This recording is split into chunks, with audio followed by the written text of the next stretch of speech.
મારા મિત્ર દિનેશની સાયકલમાં પંચર પડી ગયું છે એટલે હેલો મિત્રો, તાણે અમે નાસ્તો કરી લીધો છે મેં મારા અને મારા મિત્ર દિનેશ.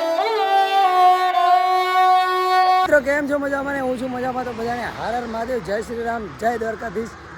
તો ફરી એકવાર આપણા નવા વિડીયોમાં તમારા બધાનું સ્વાગત છે. તો મિત્રો આજે અમારી યાત્રાનો છે 15મો દિવસ અને અત્યારે વાગી ગયા છે 6 અને આજ અમે એવા ઘરે રોકાણ હતા ને કે એ ભાઈ અમને આ રોડ ઉપર મળ્યા હતા. અહીં અમે રાસ્તામાં અહીંથી આવતા હતા તો એમને અમે પૂછ્યું કે આગળ મંદિર આશ્રમશાળા આવશે કે નહીં. તો એમને એવું કીધું કે આગળ તો એવું કંઈ હવા નહીં, પણ કે ચલો મારા ઘરે. તો અમે એમના ઘરે જ ગયા.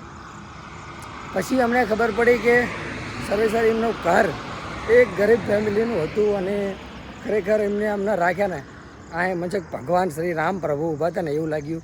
અને એમના ઘરે 2 બહેનો હતી અને એમની મમ્મી બહેનની અને એ પોતે. ખરેખર આજે રાતે અમે રહ્યા અમને મન જાણે છે કે ખરેખર અમને ભગવાન મળી ગયા. તો બસ મિત્રો આવો ને થોડો સપોર્ટ કરતા રહેજો. હવે જઈએ છીએ આગળ લદ્દાખ લખનઉ હાઈવે ઉપર છીએ અને નીકળી ગયા છીએ આગળ. તો બસ મિત્રો ચલો તાણે આગળ વિડીયોમાં કન્ટિન્યુ રહેજો. ચલો મળીએ આગળ. મિત્રો વાગી ગયા છે 7 અને અમે હાલ છીએ લખનઉવાળા હાઈવે એક્સપ્રેસ પર અને અત્યારે અમે કરી રહ્યા છીએ નાસ્તો, હું અને મારો મિત્ર દિનેશભાઈ. જો તમે સુરત દાદા પણ ઘણા ઉપર આવી ગયા છે એટલે નાસ્તો કરી અને જવાનું છે આગળ, કારણ કે આ હાઈવે ઉપર કંઈ જ વસ્તુ આવતું નથી.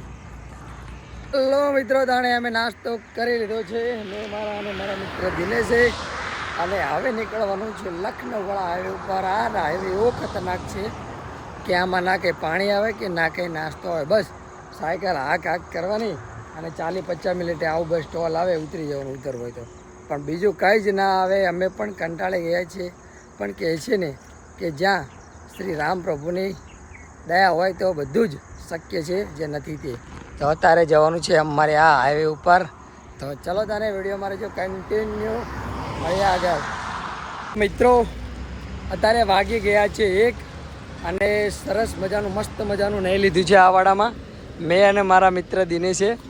કારણ કે આજે જ્યાં અમે રાત રહ્યા હતા ને ત્યાં આગળ નાહવાની કંઈ સુવિધા નથી એટલે, અને રાતે પણ નહોતા નાહ્યા અને સવારમાં પણ નહોતા નાહ્યા, એટલે ફટોફટ અમે નીકળી ગયા હતા ત્યાંથી, કારણ કે ત્યાં કંઈ સુવિધા નથી.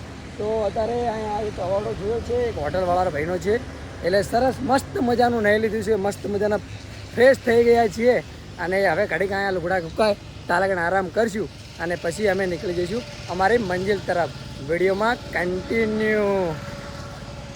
કપડાં ધોવા રોકાણા હતા તો થોડો કપડાં સુકાય ત્યાં આગળ અમારી પાસે થોડો ટાઈમ છે, એટલે કપડાં સૂકી જાય ત્યાં લગણ અમે દિનેશની સાયકલમાં પંચર કરી નાખીએ અને પછી નીકળશું આગળ, કારણ કે અત્યારે કપડાં સુકાય છે એટલે કપડાં સુકાય એટલે પછી આગળ નીકળશું. વિડીયોમાં કન્ટિન્યુ. પ્રોબ્લેમ આવા તો આવતા રહે. તો મિત્રો આજે અમારી યાત્રાનો 15મો દિવસ છે, પણ ઘણા દિવસ છે. આજ અમારી સાયકલમાં વળીને મારા મિત્ર દિનેશની સાયકલમાં પંચર પડી ગયું છે એટલે હવે આ હોટેલે અમે ભાગવા થઈ ગયા 5. મસ્ત મજા નાસ્તો કરીએ.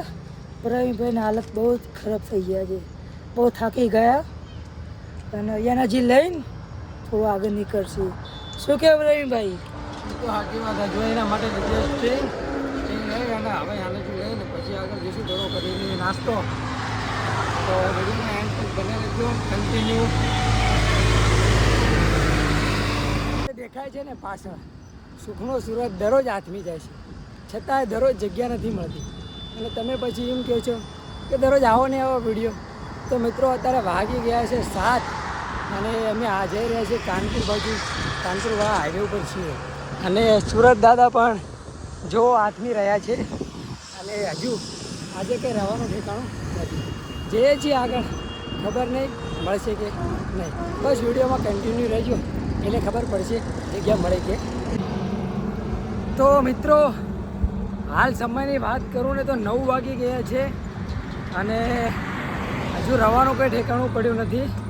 અમારે રવાનો આશ્રમ છે અહીંથી 20 કિલોમીટર, એટલે રાતના 10-11 વાગી જશે અને થાકી પણ ગયા છીએ. આજે અમે 120 કિલોમીટર પાર ચલવી પડ્યું છે અને હજુ 20 કિલોમીટર એટલે 140 કિલોમીટર જેવું આજે અમે સાયકલ ચલાવી છે. થાકી પણ બહુ ગયા છીએ પણ જે રવાનું મંદિર આવતું નથી.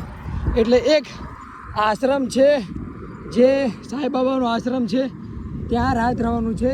તો અહીંથી છે 20 કિલોમીટર, એટલે અહીંયા પહોંચવાનું છે.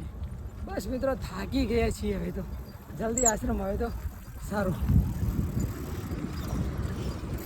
ખરેખર પરીક્ષા લેશે.